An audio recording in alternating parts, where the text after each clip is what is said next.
got new music and brothers. What do you think? I know it reminds me of like something from the 80s, like the 80s intro to a show, and you're like, new 80s version, yeah! I know. It's pretty amazing. And I can't hear you. I can't hear you either because the music's too loud. Okay, well, I better turn the music down because it's amazing.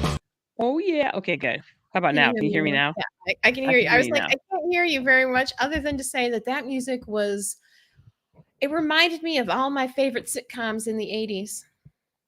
That's the whole point, Anne. It's got this super 80s vibe to it. And Yes. you know how in the 80s, like the intro music to your show was a big deal. It was. It was a really big deal.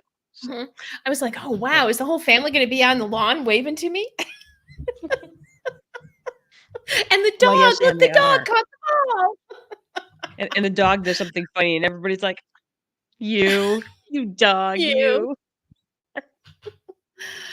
That's amazing. All right, I got to take our brand off the back there. Boom. So yeah, here we are. It is Sunday.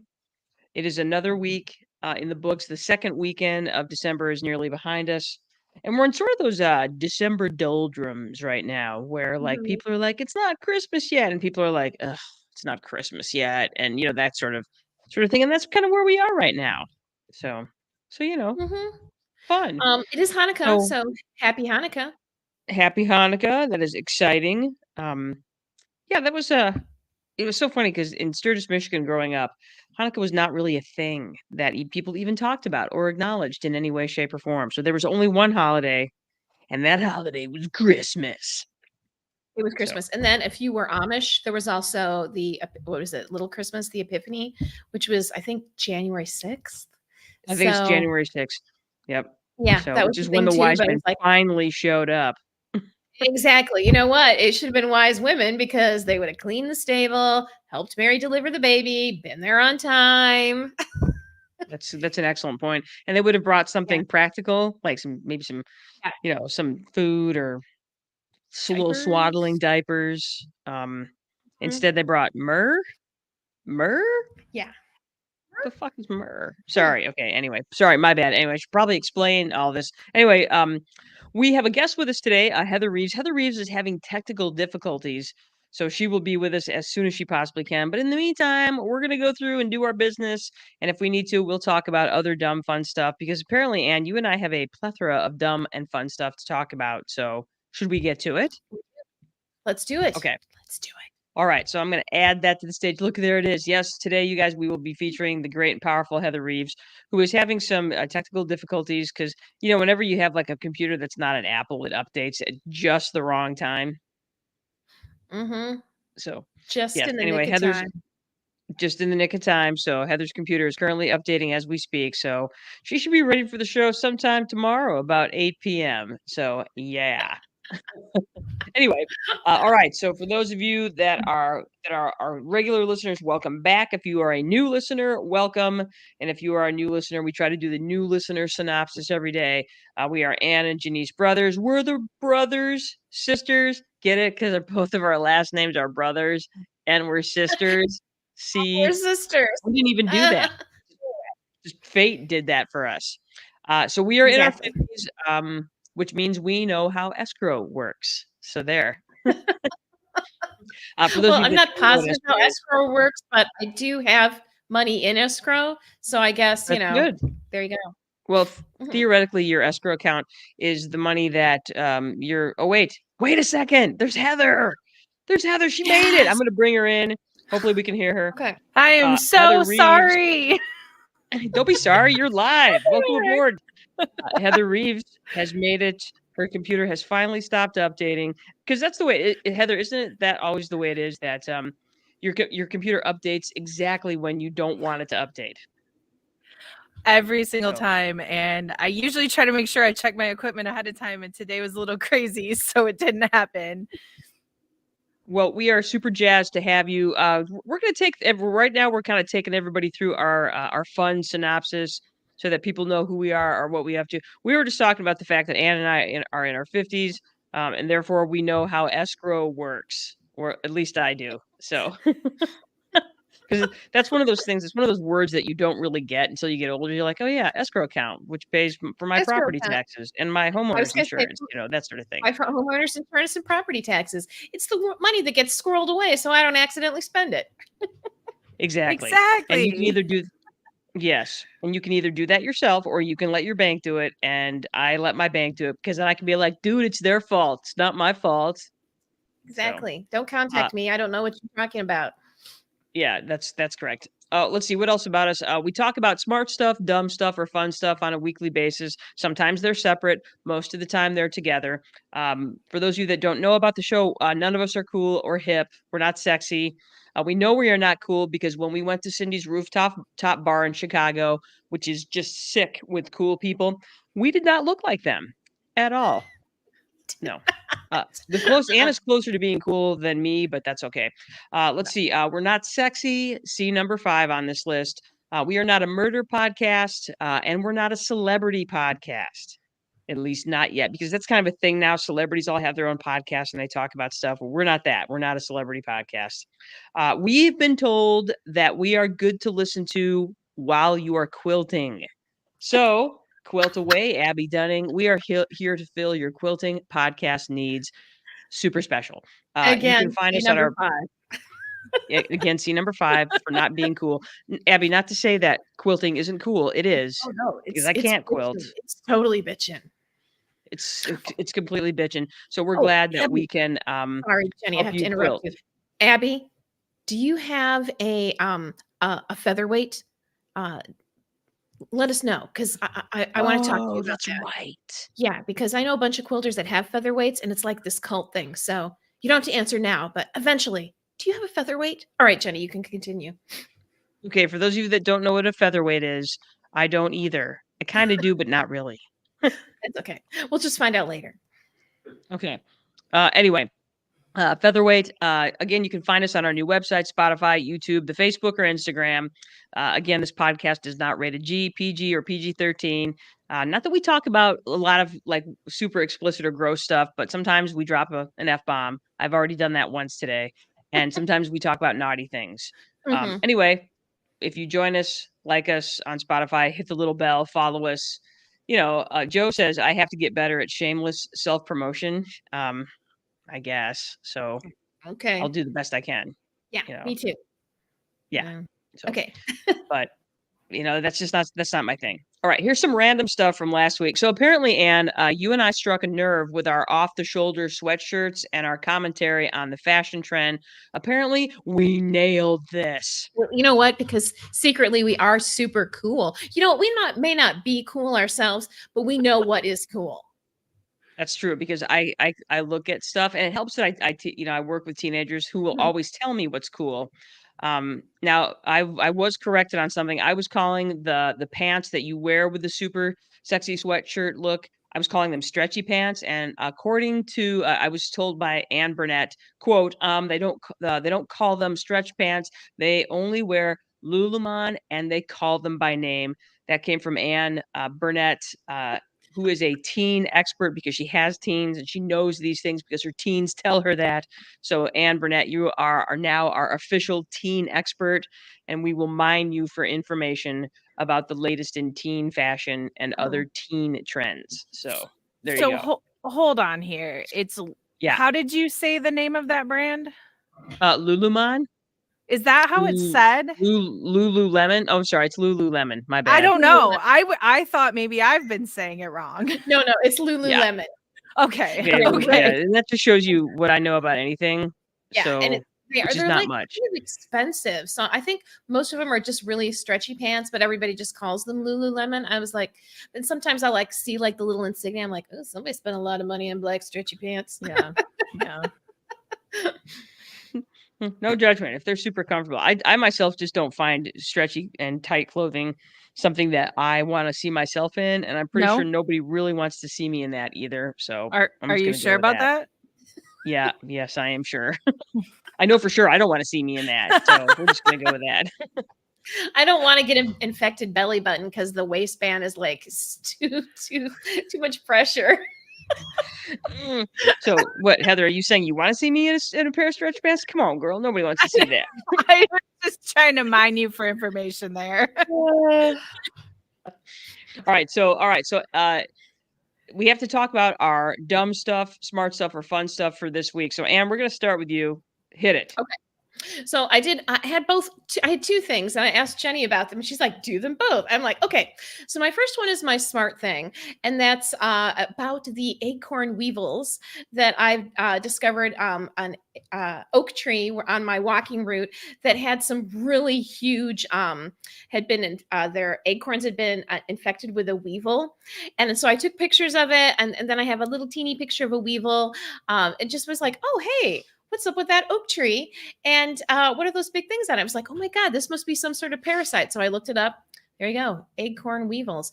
And then my dumb thing was my pops axolotl. What's the pop axolotl I got you last year? So this is my dumb thing. Jenny and I have I call it her treasure box, and Jenny and that is not a euphemism. And Jenny gave me a fuck it bucket, not a euphemism. And we have like little wrapped presents in it. So whenever we're having a bad day, we can just like unwrap one of the presents that one of us got for each other. And it's usually something dumb and fun. And this is what I unwrapped this week. That's correct. It is an axolotl that you put a ball in its mouth and then squeeze it, and then it pops the ball at you. That's right. It's a pop ball axolotl. Because why wouldn't I? Yeah. Because why shouldn't that exist in the world? Exactly. So That's right. was me. That was me this week. Okay, I have a question for you, Anne, and it's the smart thing. So the acorn weevil, now is that an invasive species? And what's that mean for acorns and oak trees and the like?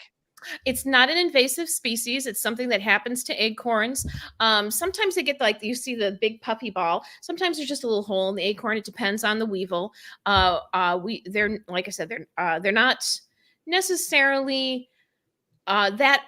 If that happens, that acorn isn't viable as a seed anymore, but it can still be eaten by critters. You can still eat them. They're not poisonous. You know, if you like are one of those people that collects acorns to grind into flour. You know what they taste like? They taste like acorns because that's what they eat. So, okay. it just doesn't make it a viable seed. So it's not a huge deal. And usually, like this was a mast year for acorns, so that means that you probably saw a bunch of them. If you walked anywhere where there was an oak tree, you probably saw acorns, and that doesn't happen every year. You get mast years where it seems like every oak tree produces acorns that year. And so there was a bunch of them this year. So you'll have like an oak tree might make 1 million acorns in a year, and maybe 5-10% of them will get some sort of parasite in them, which that's 5 or 10% that can't make oak trees. But honestly, most oak trees that make acorns, they'll do it for years and years and decades. Maybe one of them will eventually become an viable adult tree. So it's like really, really low number. So, but all the things that like to eat acorns, squirrels, mice, deer, anything that likes to eat acorns, this will be a great year. Rabbits, they'll all have a banner year next year. We'll see a bunch of those little critters next year because they all had plenty to eat. And then next year they won't make any acorns, and then it'll crash back down. And circle of life, blah blah blah, up down. There you go. Ecosystems, blah blah blah. Yep, blah, awesome. blah, blah. Exactly. Awesome. Smart stuff. Well, smart stuff. Yes. Hey, so Heather, would you like something that you would like to share that is smart, dumb, or fun? Ooh, you put me on the spot. Did. Give me a second. I might be able to come up with something. Not a problem, because I'm going to go right into my dumb thing. Anne has shown herself to be the smart one of this group. Well, so far. I chose the dumb thing because we did a show on Costco last week, and it just so happened that I was looking at trashy Yahoo News, and they were talking about the fact that there's a Reddit thread going on right now about the new and controversial shopping carts that are on their way to Costco. They are bigger, Duh. They're deeper, and that's part of the controversy, is that they're deep enough now where that if you are old and or pregnant, that you're gonna have trouble getting your stuff in and out of your cart. On the other hand, the reason that they're less controversial is that they have a larger area to put your kids. In reality, that means there's more space for you, and they have flattened out that front part where you would normally put a kid, so that now you have a place to put a nice flat area to put your hot dog and your Costco soda in there. However, they still have not provided a cup holder in the Costco cart, and all I have to say is, "Really, Costco? Really? That's half the fun is you go there, you get your hot dog, you get your Coke, and then you can walk around eating your hot dog and your drink, and then you've got a drink for when it's sample time." Is that Exactly. asking too much? It's America. It should No. not be asking too much.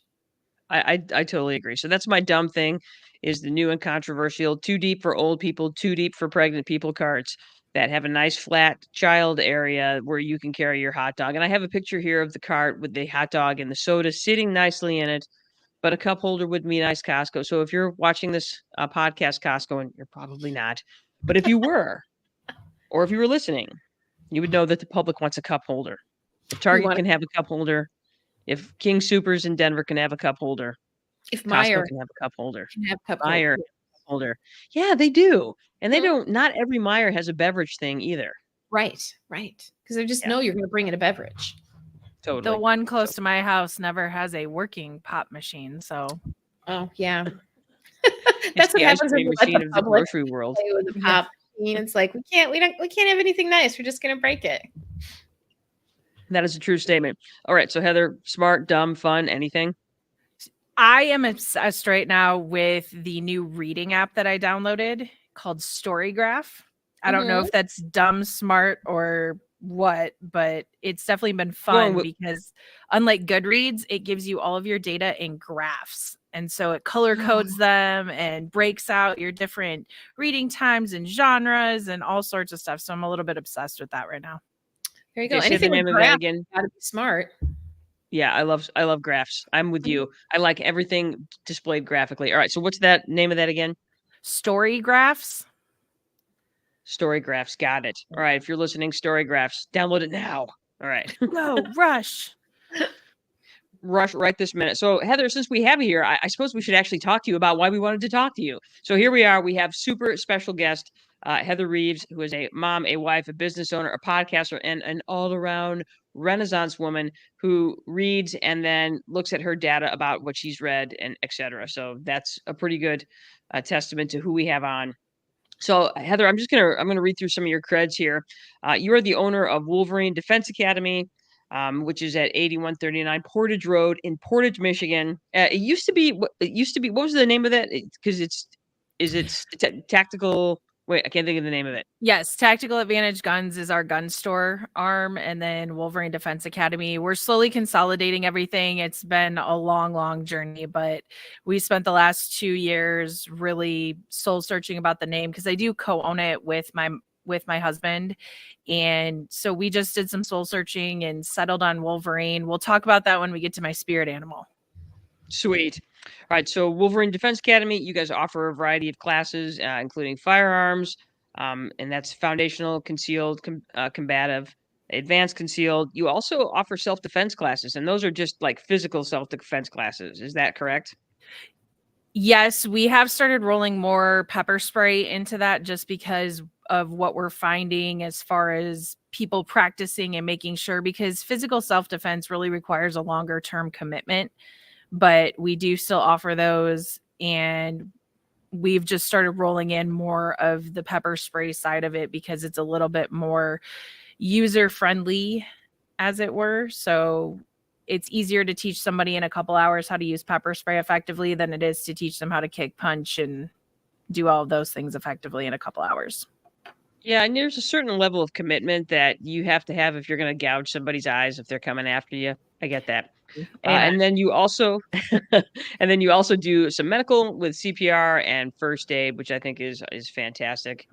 And then you are also a content podcast creator. Your podcast is Everyday Carry Chicks. Remind me who you do that podcast with again. That's with one of my female instructors and really close friends, Cass Crago. Awesome. All right. All right. So I have a huge amount of credentials that you sent me. You are a woman that knows your stuff. So you have certifications from the NRA, from the United States Concealed Carry Association. You have certifications from RAD, which is Rape Aggression Defense. You're a range master. You're active in self protection. You have the complete combatant. Tell me about the complete combatant? The Complete Combatant is an organization that's owned by a husband-wife combo, Brian and Shelley Hill. They're out of Georgia, and they really do what Brent and I do, but on a little bit bigger scale, if you will. And they've designed some of their own course content and material and some really interesting ways of looking at the world. And Brian is one of my biggest mentors, and I absolutely adore him. He has a way of looking at a group of 20 people and very quickly figuring out who he has in the room and how he's going to reach each person who's sitting in the room. So they're phenomenal people. The image-based decisional drills class is one of my favorites to teach because we use images to run people through scenarios where they have to make rapid decisions as if they were in real life. And it's amazing what happens, even though it's an image and there's no live action, as it were. People freeze, people break down, people have these moments where they're just like, I don't know what I would do. And we have to work through that. And it's the beauty of the situation. Which makes sense because the stakes are incredibly high when you're Yeah. dealing with those situations, for sure. For sure. All right. So a couple more certifications: Defense Training International, A Girl and a Gun. Tell me about A Girl and a Gun. A Girl and a Gun is a national women's organization. It was founded by Robin Sandoval and Juliana Crowder, and Robin is now in charge of that.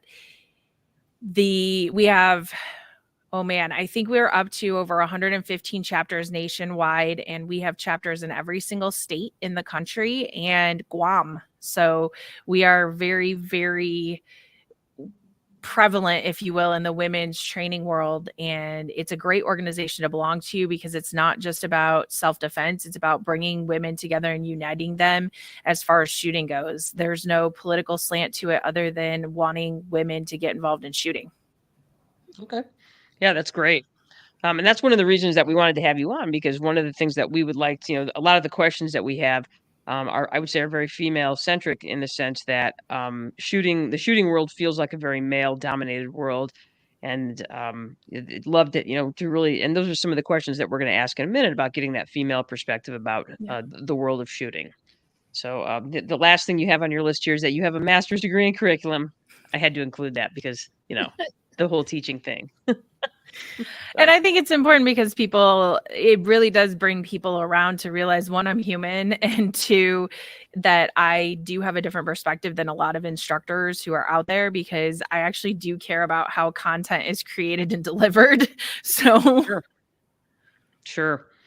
All right. So part of the reason that we wanted to have you on is that now, and you can jump in here. You had talked about maybe wanting to buy a firearm. I'm actually a firearm owner myself, who is looking for, I would say, more training. I mean, I've gone through concealed carry training, but really haven't done much beyond that, and kind of looking for ideas and so forth. So, Anne, why don't you jump in, talk about that? Oh, me wanting to buy a gun? Yeah.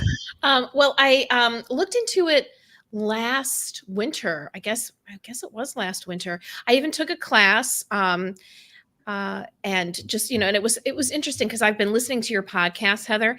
Oh, And, thank you. oh no, it's been fascinating. And you talked about how you have women's classes, but and I never even thought about this as being a thing, but I had a women's class. There were 6 of us, but it was taught by a man. And I was like, oh, how? And you brought that up, and I was like, yeah, I didn't even think to question that, but that would have been better. So it was really interesting, and I got to fire a gun, which I'd never done before.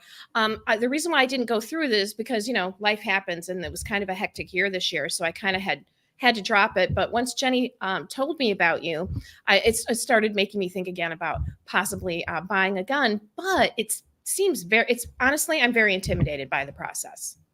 I don't even know where to start.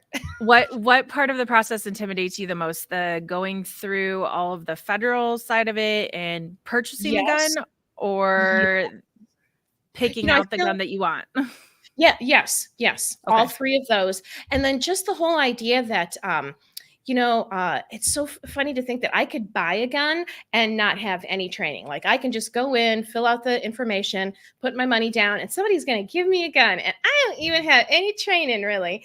And I am the conundrum for me is knowing that I can't get more training until I have a gun, but I feel weird about buying a gun when I haven't had enough training. So that's where I am. So yes, the whole thing, everything. Okay. Well, I'll try to kind of keep it brief and kind of work through that a little bit with you. And man, there's so much to unpack. Well, why don't we start with Jenny's spirit animal question? Okay. Because our question, and then like Yeah, 'cause I was going to say, go ahead, Jenny.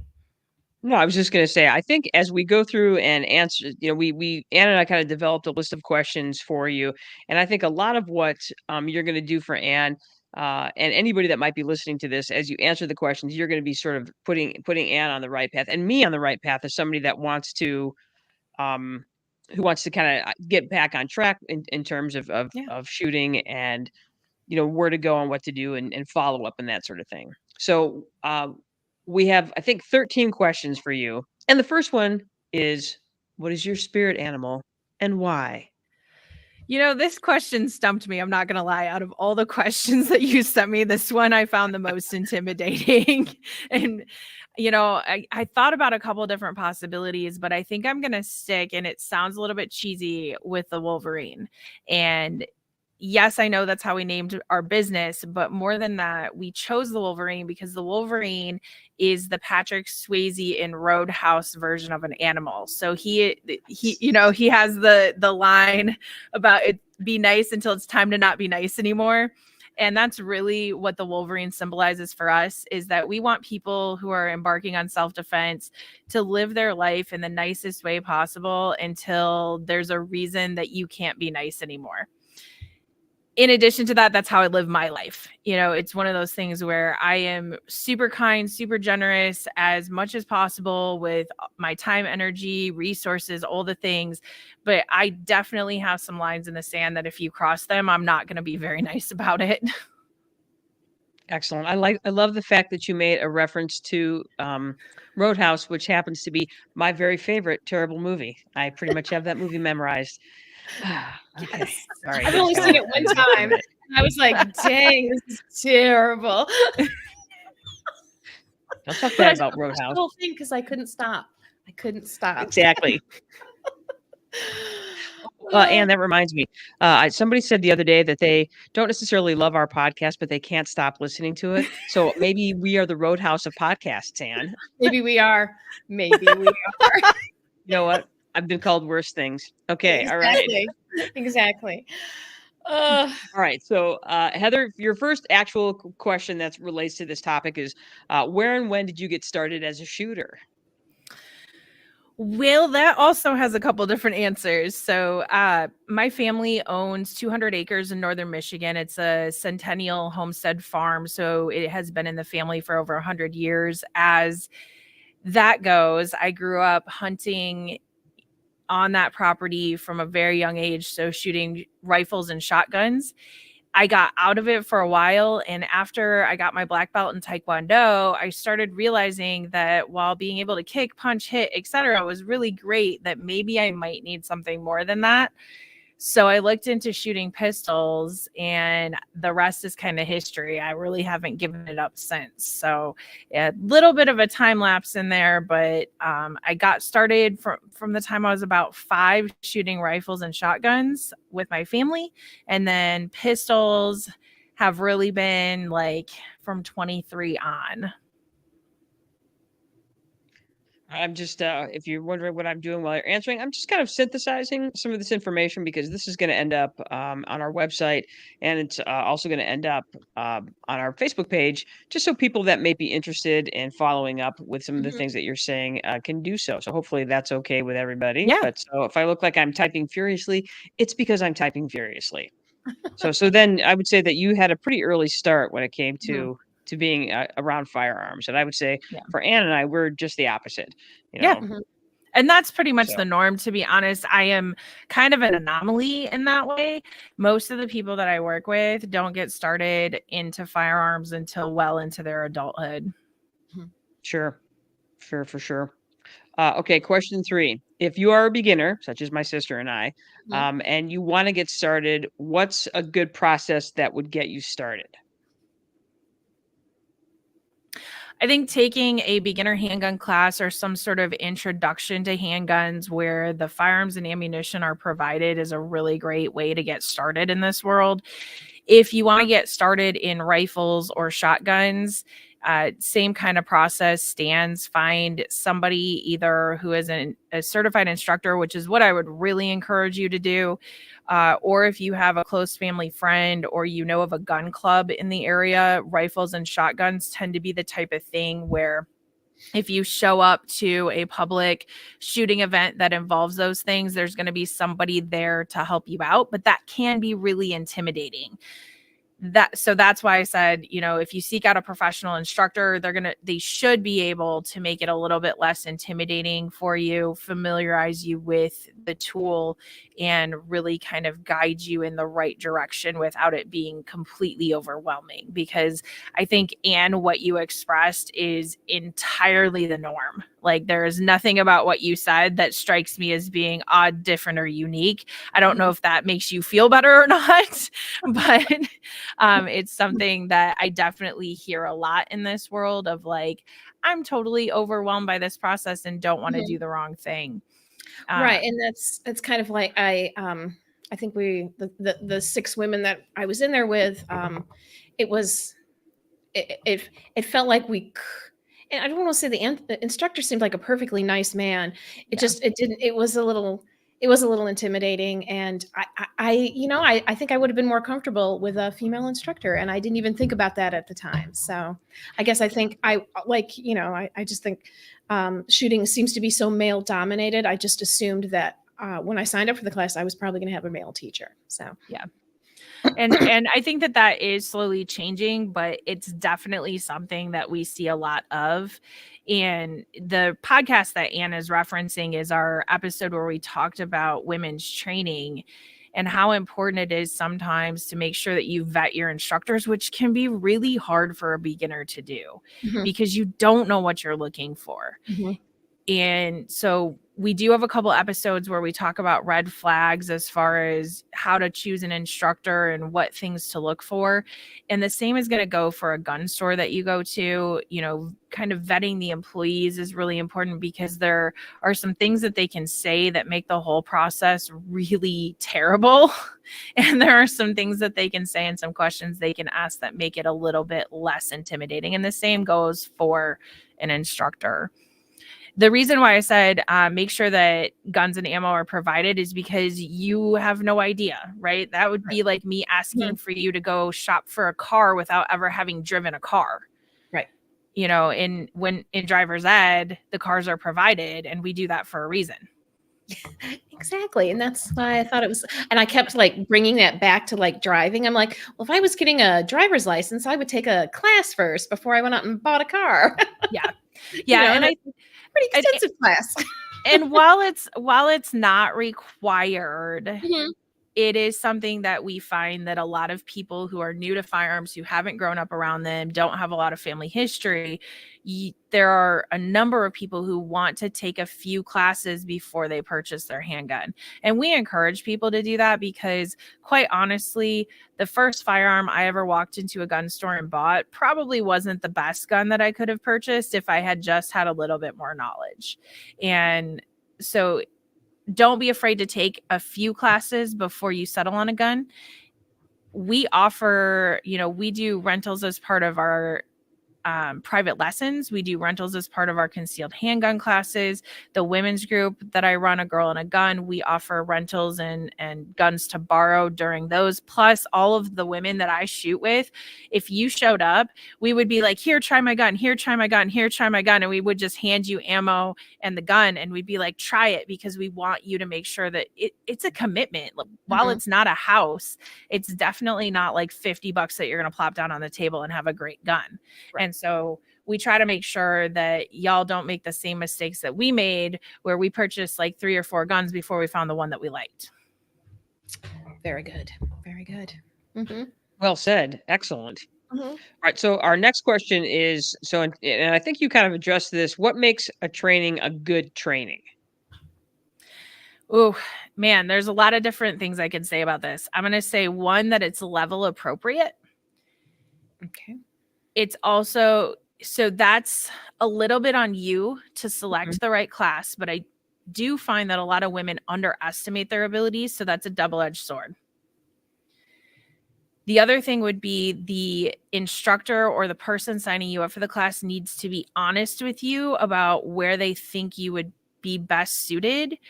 But that requires them to ask some questions about your prior experience. They shouldn't just be making assumptions because you're female or because you're brand spanking new that you belong in a certain spot. It should be something that you have a back and forth discussion about. Like, is this a good fit for me or not? Should I be looking at this class or that class? And beyond that, good training meets you where you're at, explains things, provides a link between what you're familiar with and what is unfamiliar. I use a ton of driving analogies. Why? Because most of these adult learners who come to me are familiar with driving. And so I want to make sure that we're understanding what the analogy is, so that you can better absorb the information about the firearm instead of it being something completely foreign that we're trying to treat as though it has no analog to something else in the world. Okay. Very good. It's interesting that you say that women often underestimate themselves. It made me think of, like, if applying for a job, if a woman is only 30% qualified, she'll be like, oh no, I can't do that job. I'm not qualified. And a man will be like, hey, 30%, I'm totally qualified. I'm going to apply. I may offend some of your listeners in saying this, but I stole this from another podcast that I listened to. But women should do everything as confidently as a middle-aged white man. Jenny and I say that all the time. Okay, okay, perfect. I was like, so I do. You're a white man, do it this way. I'm guessing our husbands are probably sick of hearing us say that, because we say it all the time. Perfect. Like, there they go on their middle-aged white guy rant again. So yeah, no, I totally get that. All right, that's a good one. Okay, so let me ask you this. So speaking of equipment, does Wolverine sell what we would call a shooter starter kit? And if not, what do you think would go in said starter kit? So let's say you've gone through the classes and you have purchased your firearm. You found a firearm you like. You've purchased it. What else should you get? We don't sell it as a kit, but we have a checklist of items, because sometimes you might want one brand and we like another brand. And so we don't want to pigeonhole you into things, but we actually have a checklist that we give people when they come in and ask this question. It includes things like a cleaning kit, so you can clean your gun, because just like your car, here we go with the auto analogies, just like you got to give your car an oil change, you got to make sure that you maintain the equipment that you have. Typically, we recommend 3 to 5 magazines to start. If you're going with a semi-automatic, you would want probably some sort of load assist device to fill the magazines. Ooh, that's huge. That's huge, because it saves your thumbs at first. And when you're kind of fumbling through, how do I get that in there? Yeah, it's unpleasant. Loading a cartridge is unpleasant. Or magazine is unpleasant. And the little thingies that you buy are not unpleasant. Nope. They make it more fun to go shoot. They do. We also, they do indeed. We also recommend eye and ear protection that's comfortable for you and is going to work for you. We are fans of the electronic hearing pro. So these are either in ear, so it'll either go into your ear like an earplug would, or it's going to go over your ears more like headphones would. And you can turn them on, and what they do is they make everything at the same level of sound. So it's going to amplify voices. It's going to reduce hearing the gunshots, and you get to control how loud it is. And it means that you can have normal conversations at the range, but you don't damage your hearing. So they're really kind of nice. But something that's comfortable for you and effective, because your fingers aren't going to work while you're shooting. Empty cartridge casings are no longer acceptable as hearing pros. So you got to have something a little bit better. Eye protection, you're looking for something that wraps around. Even if you wear glasses, we do recommend either purchasing plastic side shields that slide on over the bows of your glasses, just to prevent brass from kicking in underneath of your lenses, or some sort of over your eyeglasses wraparound protection, because it's going to make it, again, a little bit more comfortable. Beyond that, a range bag is helpful, but this could be a bag you have at your house, something to kind of keep all of your stuff together. And then I do recommend, if your gun doesn't come in a plastic case, because some manufacturers put it in a really nice plastic case, others put it in a cardboard box. If it doesn't come in a nice plastic case, then I do recommend that you buy some sort of pistol pouch so that you don't have to plop your whole range bag up on the bench when you go to get your gun out. Okay. Excellent. I just typing that last thing. I think that covers the basics. There's a lot more that you can buy, but that's kind of the starting point. Yes, when I took my hog wild class, and I was in their store afterwards. I mean, the store was huge, and I was like, now what do I do? After I get the gun, then what do I get? And I was with a friend, and we were talking about it. I was like, oh, it'd be so nice if they had like a kit, because I'm a sucker for a kit. And like, oh, here's a sewing kit. Here's an embroidery kit. Here's a bead kit. Here's a gun kit, So just the checklist would be a big help, especially a checklist from somebody who knows what I need, because I don't know. Yeah. And we built that checklist. It basically has like you need this right now to start. And then it has within the next little bit and down the road, you need to purchase. So we kind of broke it up into 3 parts, because quite honestly, if you purchase it all at once, it ends up being kind of cost prohibitive. And so we were like, if you need just the things to get started, here's the things. And then all the other stuff that you might want, here's that later on. And I imagine as you continue to take classes, you'll start to decide what you need and don't need as you get further into the training. Yep. Okay. Makes complete sense. So, Anne, what I'm learning is that we should be at Wolverine. That's where we should be going. I was going to say. That's what I'm learning. It's worth the drive. For reals. All right. So, Heather, define a responsible gun owner. Oh, I think this was the second most intimidating question on your list. That's fair. Because this one is very, very polarizing in the gun world. Not so much from a responsibility perspective. We pretty much all agree what makes somebody responsible, but there's kind of 2 ends of the spectrum, right? There are a group of people out there who think that everybody should own a gun. Everybody should have access to this because it is a right that we have written into our Constitution. So there's a group of people that are very much on that end of it. There shouldn't be any licensing. There shouldn't be any tests that you have to take. There shouldn't be any sort of stopgap there. Responsible gun owner, though, more than just a gun owner, somebody who's responsible with it is going to do their part to keep it out of the hands of the 3 C's. And I stole those from Kathy Jackson. Janice, all the best material is stolen from other people. Absolutely. And I'm sure Anne knows that too.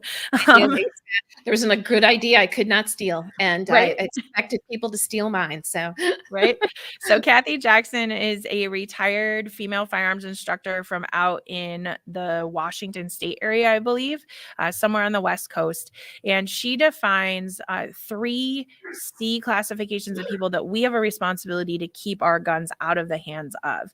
And that's children, I think we can all agree that children should not have unattended access to firearms. I'll qualify that here in just a second, though. The second classification are criminals, and we're not talking all criminals. We're not talking people who have parking tickets, but we're talking people who have felonies or violent misdemeanors where their firearms rights have been revoked by the feds because they are dangerous, is really what the thought is. And then the third classification would be the curious. 70% of people out there will go through your stuff. So your friends, when they come to your house, 70% of them will open your drawers in your bathroom. They will take a sneak peek in your medicine cabinet. They will snoop, right? So if we don't keep our firearms put away, locked up, or on our person, because I do carry at home. I don't take my gun off until the end of the night. That's the way that I choose to carry my firearm on a daily basis. But at night, I will lock it up. Or if it gets uncomfortable, I will lock it up. Yeah, I like that. I like that summary there. So, and I do that because, you know, in the Midwest, we have that whole thing. When people come over to your home, we stick all the beds on the, or all the coats on the master bed or the guest room bed. And if we do that, then people are going into these private areas of our home. And if we're tucking our gun in our nightstand and we have one of those 70% who's like, ooh, what's in the nightstand drawer? And they don't know anything about firearms, they're likely to pick it up. And if they don't know anything about firearms, we're talking about a person who might be curious about firearms, but they don't really know anything about them. They will do the most things that I classify as ludicrous things with those firearms. And prior to owning a gun store, I really didn't have any idea what that meant. Since owning a gun store, I have found out that a lot of people who pick a gun up for the first time feel the driving need to turn it around and face them. Oh, And, yeah. I knew you were going to say that. Yeah. What's in like here? Because they do, and it's funny, but it's sad. It's not. It's not it's funny. It's like, Wow. but they don't know what they don't know, right? Right. The second most common thing they're going to do is they're going to pick it up, not knowing how to clear it, and they're going to press the trigger. And if you own a firearm for personal defense, whether in home or out of home, you should be keeping it loaded because that you need to be able to pick it up and use it. But if you have that curious friend who goes through your stuff, picks it up, presses the trigger, and now they're going to discharge that firearm inside your home in whatever direction they choose to point it. Oof. So we have a huge responsibility to make sure that we take our friends who are curious about guns to the range, but that we don't leave our firearms accessible to them. The criminal side of it, we can ultimately, if a criminal wants something, they're going to find it, they're going to break into it, they're going to do the thing, but we want to make it as hard for them as possible. So install your safes according to the guidelines that are given by the manufacturer, because that's what allows them to work well. And then lock your guns up if they're not going to be on your person, because that solves all three of these actually. Mm-hmm. Children, I put the rider on there. I said, don't give them unattended access. I have a son who's 10.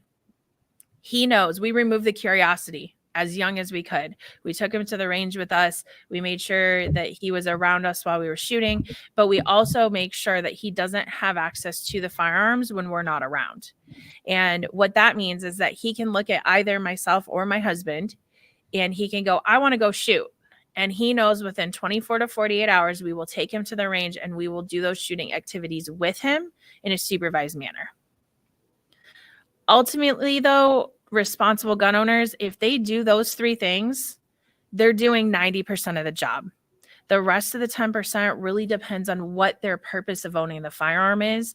And there may be some additional responsibilities there, such as if they're going to conceal carry, they may need to learn the laws. They may need to learn other aspects of being able to draw the firearm safely, use it safely, etc. But most of the job are those things. Very good. Well, I know you said that you started using a gun or a firearm when you were young, but it sounds like you were doing it well supervised. So. Yes. Yep. And it removed that curiosity. I never once went to go figure out where my dad kept the guns because I knew that if I wanted to go shooting, all I had to do was ask. Excellent. Yeah, that's interesting. You don't really ever really think about that idea that the curiosity thing honestly, the children and the criminals, that makes perfect sense to me. But I've never considered the whole curiosity portion of that, either for kids or adults. I'm like, of course, Right. that makes perfect sense. Some people open up my bedside drawer and got a surprise. Mm. It'll make you rethink what you keep accessible to the public. No, I want you to know. You open that up, bring me some batteries next time. Damn. Oh, no. I'm not embarrassed. You should be embarrassed. You should be embarrassed. Exactly. Are you upset you don't have one? Here, I'll be a good, responsible owner for you. We'll go out and buy one together and you can find one you like. Stop playing with mine. So, anyway. Question 7, Jenny. And brothers, ladies and gentlemen, and brothers. This is a fantastic interview. That's what we aim to please. So not only is this a fantastic interview, and you're going to get a tote bag out of this, Heather. It's like it's your dream come true. Exactly. So. I got so excited. I'm not even gonna lie. You gave me those 3 options, and I was like, tote bag. Tote bag. And you're like my sister. My sister loves her a good tote bag. Yeah, it was like, is there a tote? Oh, free tote bag? Yeah, I'll join. Pretty sure that's why you have a Michigan Public Radio membership. You got a free tote bag. That's I got all a free know. tote bag. Exactly. It was like I, joined the Yellowstone National Park membership. I'm like, tote bag. Free tote bag. All right, so let's dig into this question. I like this question a lot. So what perceptions do you deal with? Oh, I typo. I said fun owner when I should have said gun owner. Let me fix that. I own all right, fun too. I just want you to know I do own the fun. Okay. You don't just bring the fun, you own the fun. Yes. All right, so what perceptions do you deal with as a gun owner? Oh man. I'm going to go with this as it's written first, and then I'm going to put a twist on it. Okay. I have a lot of people who assume that I am hot-headed, that I am looking for an excuse to shoot somebody, that I like to kill Bambi, that, whatever bad, gun slant you can put on that, I have had to deal with it. First of all, we don't shoot Bambi. Bambi was a fawn. We shoot adult deer because they taste delicious. And I am tired of them eating my beans. So, right? Yeah. Right? Or dodging them with my car. Right. So, most hunters eat what they harvest. That's a huge misconception about hunting in particular. But most hunters do eat what they harvest, which is honestly really, I find to be responsible. I know where my meat comes from. I know approximately what it's eaten, and I know approximately what it's had access to. I don't know the last time that I went to a grocery store and could say the same thing. So there's something to be said for that. I get that it's not everybody's cup of tea. I understand that some people have a really hard time thinking about killing an animal, and I totally respect that. That's why not all gun owners hunt. But for hunters in particular, we're not terrible people. We've actually removed a lot of the natural predators out there in the wild. And so the deer population is actually out of control, but even other small game, squirrels, rabbits, etc. If the hunter is doing it responsibly and ethically, they're following the guidelines and they're not over harvesting the area that they're hunting, and they're using their kill in order to feed. Yes. So, hot-headed wise, people do kind of tend to think that gun owners are very, how do I want to say this? Very opinionated to the point where they are argumentative, or they are in people's face about the fact that since they own guns, they think you should own guns, or they think other people should back off because they don't understand what it's like. I am not that person. I am super chill. If you don't want to own a gun, don't own a gun. Can you guys hear that? Is it coming through? Is the fan? It's coming through just fine. Okay. The fan just turned on in here, so I wanted to make sure it wasn't overpowering me. Oh, no. Nope. I can still hear you great. Honestly, I'm not a Republican. That's the other thing I think that gets thrown around a lot, is that people assume that all gun owners are Republican, and they beat that drum, and that's not the case either. I don't identify as a Republican, and I'm not going to tell you what I do identify as, because quite honestly, it's none of your business because it doesn't matter. I want to be a gun owner, and I want anybody who wants to be a gun owner to be a gun owner. I don't care what your political affiliation is. And the one about looking to shoot people is all about the fact that since I conceal carry, people automatically assume that I am looking for an excuse to use my firearm in a self-defense situation, which again is not true. The reason why I carry my firearm in self-defense is hoping that I never have to use it. But if I need it to fulfill my mission of making it home to my family every night, I have it with me. I think that's cool. That's fair. Yeah, Sure. so too.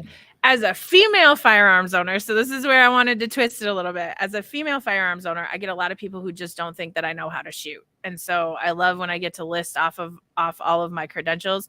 We talked about this at the beginning being a male dominated field, and there is still a lot of skepticism as to whether or not females can perform to the same level as males.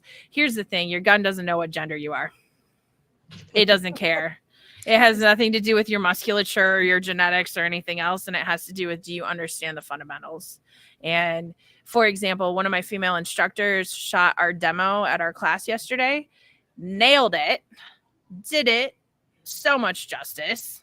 And 3 of the guys standing on the line immediately went up to her and like took her more seriously. Whereas before they were kind of dismissive, because we do the demo a little bit into the shooting time, and they were a little bit dismissive of her. And after she shot the demo, they were all like, can you help me please? Because I need some help. You know, it's so funny Because that I'm I not think, fundamentally sound. you know, it's like, it's not like you have to be tall or, you know, super muscular, or it's really, when you think about it, shooting's like one of the most, Gender neutral. yeah, I was going to say it's one of the more neutral sports events in that it doesn't matter. It's kind of like thinking, you know, it's like, it's not like you can't think if you're a woman. It's not like you can't shoot a gun. It's like, there's nothing there. There's really no barrier. Yep. And So I've taken that. It's funny to me because I have taken Top Shot in 3 classes that I have taken now. I have won a major national match that was really awesome to win. And yet still I deal with people on the local level, because on the national level, I'm not really known, but I'm known in certain circles. Like, and I hate saying that, but it is true. And on the local level, I still deal with people showing up at class and they're like, you're teaching class today? And I'm like, I'm actually probably better qualified than 90% of the people in the area. And the other 10%, I've hired them as instructors. So yes, suck it. Yes, I'm teaching. Yeah. And you're welcome. All right, so let's we're going to build on that idea of perception. So what advice can you give to people who want to get started with shooting but are afraid to because of the perceptions of others? Take a deep breath, find a friend to go with you. You're going to have one friend. You're going to have a friend who's not going to think that you're crazy for wanting to do this, and take them with you to a class. Because the hope would be that even if you end up keeping it a secret from your family or friends, that you will build new friends to go on that journey with you. You will meet somebody. That's one of the beautiful things about A Girl and a Gun, is that I have women from all walks of life, from all political affiliations, and they all come together centered around firearm ownership and wanting to be responsible and ethical with their firearms. And some of them have very plainly told me that they don't have any support at home, but they appreciate the support that they get within our group. So you've got to build yourself a family, and that may take you way outside of your comfort zone, which is where, like we were talking a little bit ago, you may have to find a female instructor. You may have to kind of think through, how are you choosing your instructor? But beyond that, it's about going ahead, taking a deep breath, vetting the people ahead of time so that you know you're going to be in a safe place, and finding that one friend that you can take with you who's not going to be like, you're crazy for wanting to own a gun. I think that's great. I think that's great advice. You know, just it's you know. interesting because I went and had dinner with some of my old friends about a week ago, and this came up. I was talking about the podcast. I was talking about that you were going to be a guest with us, and everybody kind of looked at me strange because I was the only one in the group that owns a firearm, and it was just this really interesting. I'm like, huh, and it's I just it was one of those where I'm like, oh yeah, I suppose that's probably the way it is and what I'm gonna deal with, and I think maybe that's part of the reason I never, after my husband, bought me a gun for my 50th birthday and have kind of shied away from Yeah. using it, and I never have been able to figure out why, and part of me is that I have not really wanted to deal with explaining myself when it comes to, "Why don't I do this more?" And part of it is that I did not we had this little range that we went to in, in Wisconsin, and I found myself kind of intimidated to go back there. And then Yeah. we really had not really pursued or looked for a place when we moved to Michigan. And yeah, so it's Yeah. interesting. I definitely that question was definitely for me because that's kind of how I feel.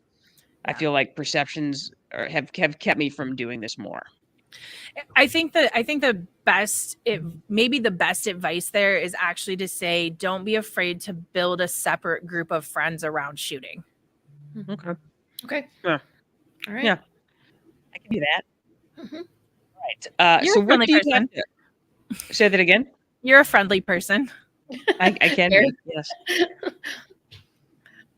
And I think you've actually covered number 9, that question of what do you have to deal with in the world of shooting that a man doesn't have to deal with. I hate to say it, but it's no different. And you hit the nail on the head. Like anything else that we do, a lot of times there's just that skepticism, So the other thing about this particular question is that typically speaking, firearms instructors come from 3 areas. They are either former or current military, they're former or current law enforcement, or they're competition shooters. I was none of those when I became an instructor. I was none of those when I took the deep dive into self-defense. And so when I list off my credentials, people are like, yeah, but where's the military experience? Where's the law enforcement? And I'm like, and I just come out and say it. I'm like, I'm just a big nerd. I really like nerding out about criminology and psychology and how all of this comes together. And so that's my background in self-defense, is that I'm curious about it. And I have set out to learn as much as I can about it. Beyond that, the actual shooting piece is that we have better luck in our classes when the female instructors do the demos. When the female instructors do the demos, everybody's credibility increases. When the male instructors do the demos, there's still doubt left in the people's minds. Okay, but can the girls actually shoot? Mm. Wow. And it's not everybody. It's not everybody. Right. But there's definitely a certain segment of the population that no matter how many credentials I have, no matter how many competitions I win, I am going to have to win them over by proving on the spot that I can do the thing. Well then. All right. Challenge accepted. Exactly. For real. That sounds about right. That sounds about what you would expect for sure. All right. Next question. What was your first gun? Why that gun? So I don't remember my first rifle or shotgun. I don't. Handgun. What was your first pistol? My first pistol was a Smith & Wesson M&P, which stands for their military and police line, and it was a 9C, which is a 9mm compact. Why that gun? Because I shot it like it was the. It's the Smith & Wesson M&P. Okay. So M ampersand P 9C. Look at you using the right. I know. 9 what? 9C. 9 Charlie. 9C. Oh, that's the 9 compact. That's right. Smith & Wesson 9mm. Blah blah. Okay, got it. Why that gun? Because I shot somebody else's like 5 times, and I was like, "This is good enough." See, that's what I don't want to end up with. Like, oh, this seems nice. Is it Good pink? enough. What's the sparkly one? Okay, I'll take Yeah. the sparkly one. Don't- See, that's what I don't want to do. That's my Don't do it that instinct. way. And I don't think I'm like, don't follow that instinct. No, don't do it. No, Because I to know be like hon- they like ladies like this because it's shiny. And I was like, oh, well, this lady does, but I don't Shiny want that silver. to be my motivation. and I did. Don't get me wrong. That gun. I was fantastic with that gun, and I love that gun, and I shot it a lot, and really did end up enjoying it. But I think I got lucky.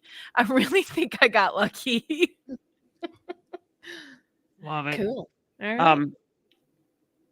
I'm gonna skip this 11th question. Do I want to skip? Should I skip? I'm looking at our time, and we are well over an hour right now. Yeah, sorry. So I think I will probably skip. No, not at all. This is awesome. I'm gonna skip this question. I'm just gonna jump right to the second to last question, which is looking for organizations that exist both locally and nationally to support women's shooters.